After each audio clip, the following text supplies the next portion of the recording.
భద్రాద్రి కొత్తగూడెం జిల్లా భద్రాచలంలో డిసెంబర్ 29, 30 తేదీల్లో జరగనున్న సీతారామచంద్ర స్వామి వారి తెప్పోత్సవం, వైకుంఠ ఏకాదశి ఏర్పాట్లను కలెక్టర్ జితేష్ వి పాటిల్ పరిశీలించారు.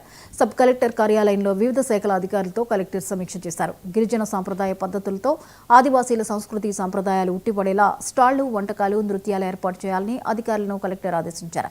ఈ కార్యక్రమంలో సబ్ కలెక్టర్ మృణాల శ్రేష్ఠ, ఐటీడీఏ పీఓ రాహుల్, ఆలయ ఈవో దామోదర్, డీఎస్పీ సతీష్ పాల్గొన్నారు. అందరూ అధికారులు జమ అయి ఒక ముందుగానే ఏమేం చర్యలు తీసుకోవాల్సిన అవసరం ఉంది, మన ముక్కోటి తెప్పోత్సవం మరియు ఉత్తర దర్శనం అన్ని ఏర్పాట్ల కోసం ఇక్కడ అందరు అధికారులు వచ్చి వాళ్ళతో సమీక్ష నిర్వహించడం జరిగింది.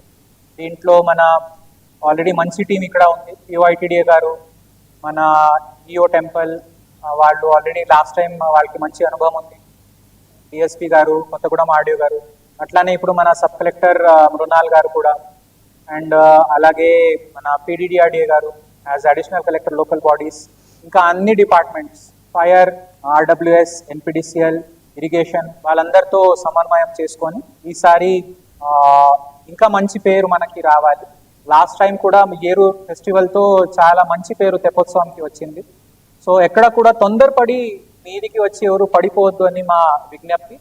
పోలీస్ డిపార్ట్మెంట్ చాలా మంచి పబ్లిక్ అడ్రస్ సిస్టమ్తో, సైనేజెస్తో అన్ని ఏర్పాట్లు చేస్తుంది. అది పాటిస్తూ ఎట్లా ఆ కాలం నుంచి, చాలా పురాతన కాలం నుంచి ఏం ఫుడ్ అక్కడ తింటారో అది కూడా వాళ్ళు ఏర్పాటు చేశారు.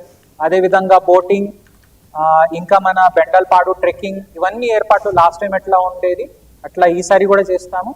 రివర్ సైడ్ క్యాంప్ కూడా లాస్ట్ టైం శ్మశానం పక్కన పెట్టారని చాలా మంది అట్లా మాటలు అన్నారు.